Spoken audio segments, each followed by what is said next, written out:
সপ্তাহের শুরুর ক্যান্ডেলটি ঠিক গত 5 দিনের মতোই তৈরি হচ্ছে, কিন্তু নিফটি যদি নিচে আসতো তাহলে হয়তো আমরা সুযোগ পেতাম মার্কেটে এন্ট্রি করার, কিন্তু নিফটি গ্যাপ আপ ওপেন হয়েই এখানে উপরেই যাচ্ছে। আমরা এখানে যেরকম প্রফিট করেছিলাম, এখানে যেরকম প্রফিট জেনারেট করেছিলাম, আমাদের হাতে এখন কোনো সুযোগই নেই এরকম প্রফিট জেনারেট করার মতো। আর আমি আগেই বলেছিলাম যে নিফটি এখান থেকে মিনিমাম 10% তো আপ মুভ দিতে পারে। যদিও এখনো 10% আপ মুভ দেয়নি, তবে নিফটি যেভাবে যাচ্ছে হয়তো বা 10% আপ মুভটি কমপ্লিট করে দেবে। 10% মানে 24,300 থেকে 400, কিন্তু নিফটি উপরে যাচ্ছে, অথচ আমাদের হোল্ডিং পজিশনে যে স্টকগুলো এখনো পড়ে আছে স্টকগুলো কিন্তু উপরে যাচ্ছে না। যদিও বেশিরভাগ স্টকগুলোই টার্গেট হিট করে দিয়েছে, কিন্তু যে কয়েকটি স্টক টার্গেট এখনো হিট করেনি স্টকগুলোর মুভমেন্টেও ঠিক নিফটির মতোই দেখাচ্ছে।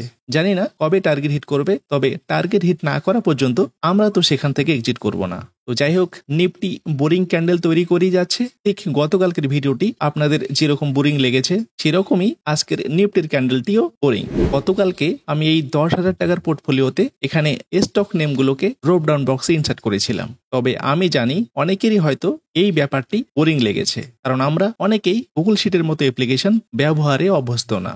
আর সে কারণেই আমরা ফ্রি টুল খুঁজতে থাকি স্টক অ্যানালাইজ করার জন্য, যে কোথা থেকে আমি একটি ফ্রি টুল পাবো যেখান থেকে ভালোভাবে ফান্ডামেন্টাল বা টেকনিক্যাল অ্যানালাইজ করতে পারি।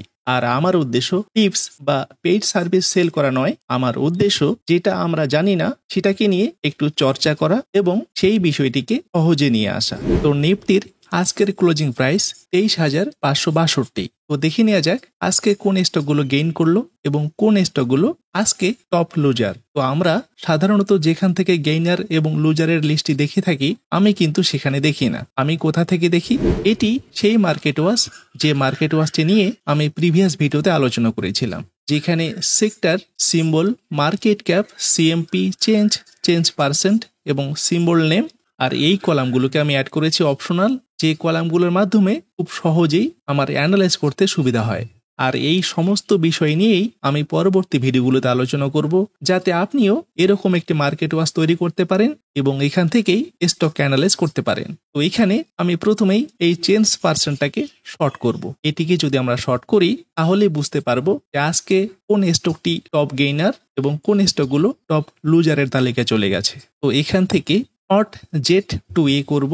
এখানে শর্ট জেড টু এ করলেই এখানে দেখুন আজকে টপ গেইনার প্রথমেই জিআরএসি, তারপর মেট্রো ব্যান্ড, তারপর এইচবিএল পাওয়ার, তারপর মাজাগন ডক, তারপর এমসুমি, তারপর গণেশ হাউজিং।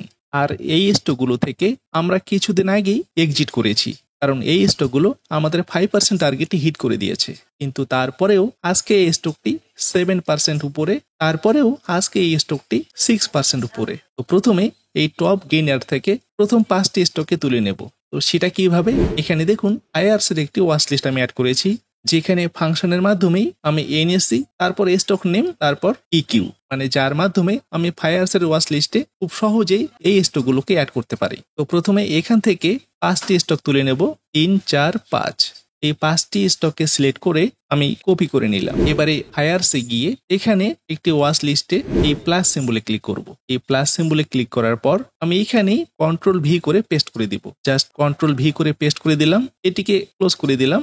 এখন দিব আমি এখানে এন্টার। এখানে দেখুন 5টি স্টকই অ্যাড হয়ে গেছে, আর যে বিষয়গুলো নিয়ে আমি অনেক আগে আলোচনা করেছিলাম। তো প্রথম স্টকটি জিআরএসি। তো এখানে দেখুন স্টকটি স্টকেস্টিক 20 লেভেলের নিচে দুটো লাইনে ক্লোজিং দিয়েছিল। আমরা কিন্তু প্রথম দিকে শুধু স্টকেস্টিকের উপর ডিপেন্ড করেই কোনো একটা স্টকে এন্ট্রি করতাম, কিন্তু পরবর্তীকালে বোলিঙ্গার ব্যান্ড অ্যাড করেছি, আর যে কারণে এই স্টকটি আমাদের এই স্ক্যানারে ধরা পড়েনি। মানে যদি কোনো স্টক বোলিঙ্গার লোয়ার ব্যান্ডের নিচে ক্লোজিং দিয়ে থাকে এবং সেই দিনই স্টকেস্টিক 20 লেভেলের নিচে ক্লোজিং দিয়ে থাকে, আমরা সেই স্টকটিকে আমাদের র্যাডারে রেখে ফলো করি। কিন্তু এখানে বোলিঙ্গার লোয়ার ব্যান্ডের নিচে ক্লোজিং দেয়নি, কিন্তু স্টকেস্টিক 20 লেভেলের নিচে স্টকটি ক্লোজিং দিয়েছিল। যাই হোক, স্টকটি উপরে যাচ্ছে তাতে আমাদের কিছু যায় আসে না, কারণ আমরা এই উপরে এন্ট্রি করব না, আমরা এন্ট্রি করব নিচে, এক্সিট করব উপরে। আর এখান থেকে কখন স্টকটি নিচে আসবে আমরা হয়তো বুঝতেই পারবো না, আর যে কারণে আমরা এখানে পস্তাতে পারি। তাই স্টকটি উপরে যাক, আমাদের কিছুই যায় আসে না। পরে যে স্টকটি আছে মেট্রো ব্যান্ড, এই স্টকটিও আজকে 9% মতো উপরে।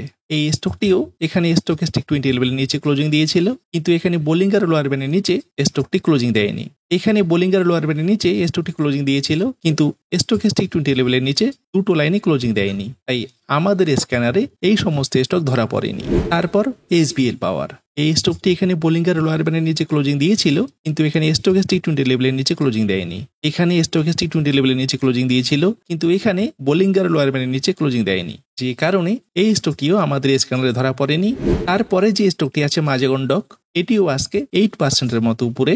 এই স্টকটিও এখানে দেখুন স্টকেস্টিক 20 লেভেলের নিচে ক্লোজিং দিয়েছিল, যেখান থেকে টার্গেটটি হিট করেই দিয়েছে, কিন্তু তারপর ইলেকশনের কারণে স্টকটি অনেকটাই নিচে আসার পর আজকে স্টকটি উপরে যাচ্ছে।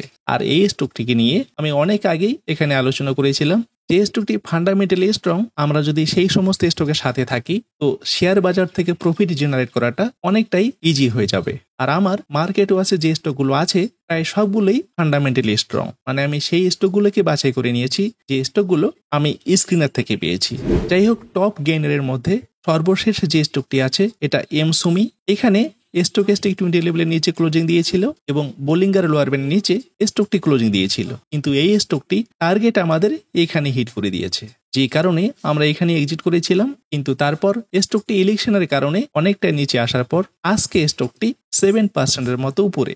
জানি না স্টকটি কতটা উপরে যাবে, তবে এরকম বড় বড় ক্যান্ডেল দেখে আমরাও তো এন্ট্রি করব না। তো টপ গেইনার দেখে নিলাম, এখন আমাদের দেখা দরকার টপ লুজারে কে কে আছে। আমি যদি এখান থেকে নিচে যাই, এখানে দেখুন টপ চাইতে যে স্টকটি নিচে এটি AIIL, যেটি 4% মতো নিচে। তার উপরে জনসন কন্ট্রোল, এটি 3% মতো নিচে। তার উপরে যে স্টকটি আছে এটি সিম্ফনি, এটি 3% মতো নিচে। তার উপরে ব্যাংক ইন্ডিয়া। তো টপ গেইনারের মতো আমরা টপ লুজারকেও নেব। এখান থেকে 5টি স্টককে আমি নিয়ে নিলাম। কপি করে IRC গিয়ে এখানে অ্যাড সিম্বলে ক্লিক করার পর Ctrl+V করে পেস্ট, তারপরে এন্টার। প্রথমেই যে স্টকটি আছে AIIL, যেটি ফিনান্স সেক্টরের কোম্পানি। আর স্টকটি রিসেন্ট NSE-তে লিস্টেড হলো, আর স্টকটি যথেষ্ট ভোলাটাইল। এখানে স্টকেস্টিক 20 লেভেলের নিচে ক্লোজিং দিয়েছিল, তারপরেই স্টকটি অনেকটা উপরে গেছে। আর এই জার্নির মধ্যে আজকে এই স্টকটি 4% মতো নিচে। তারপরে যে স্টকটি আছে এটিও দেখুন স্টক প্রাইসটি কিন্তু উপরে দাঁড়িয়ে আছে, মানে লাস্ট যে হাই তার পাশাপাশি দাঁড়িয়ে আছে। আর এখানে আমাদের এন্ট্রি করার মতো কোনো লেভেলই তৈরি করেনি।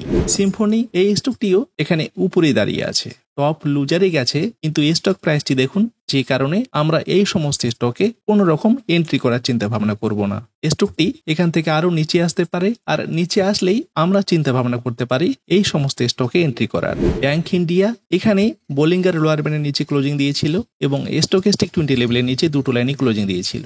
এখান থেকে টার্গেটটি কিন্তু আমাদের হিট করে দিয়েছিল 5%-এর। আর তারপর স্টকটি নিচে, কিন্তু আমাদের কোনো প্যারামিটারই ম্যাচ করেনি, যে কারণে আমরা এই সমস্ত স্টককে অ্যাভয়েড করব। ধনুকা, এই স্টকটিও এখানে উপরেই দাঁড়িয়ে আছে। যদি কিনে স্টক প্রাইসটি এই সমস্ত জায়গায় থাকতো তাহলে হয়তো আমরা চিন্তা ভাবনা করতে পারতাম এন্ট্রি করার, কিন্তু যেহেতু স্টক প্রাইসটি উপরে দাঁড়িয়ে আছে সে কারণে আমরা এই সমস্ত স্টক থেকে দূরেই থাকার চেষ্টা করব। আর হতেই পারে গত সপ্তাহটি যেমন গেল ব্ল্যাঙ্ক, মানে কোনো স্টকেও এন্ট্রি করতে পারেনি, হয়তোবা এই সপ্তাহেও আমরা কোনো স্টকে এন্ট্রি করতে পারবো না, বা সামনের সপ্তাহেও আমরা হয়তো কোনো স্টকে এন্ট্রি করতে পারবো না। এভাবেই 1-2 মাস যেতেই পারে, কিন্তু এখানে এন্ট্রি করার পর স্টক প্রাইসটি যদি নিচে আসে আমরা এখানে পৌঁছাতে পারি না। তাই আরো আমরা 1 থেকে 2 সপ্তাহ ওয়েট করতে রাজি, কিন্তু সঠিক লেভেলেই এন্ট্রি করব এবং সঠিক লেভেলেই এক্সিট করব, যেহেতু আমাদের স্ট্র্যাটেজিতে কোনো রকম স্টপ লস নেই। তো যাই হোক, আজকের মতো এটুকুই। ভিডিওটি যদি ভালো লাগে লাইক ও শেয়ার করবেন, কমেন্ট বক্সে আপনার মতামত জানাবেন। তো দেখা হচ্ছে নেক্সট ভিডিওতে। ধন্যবাদ, ভালো থাকবেন।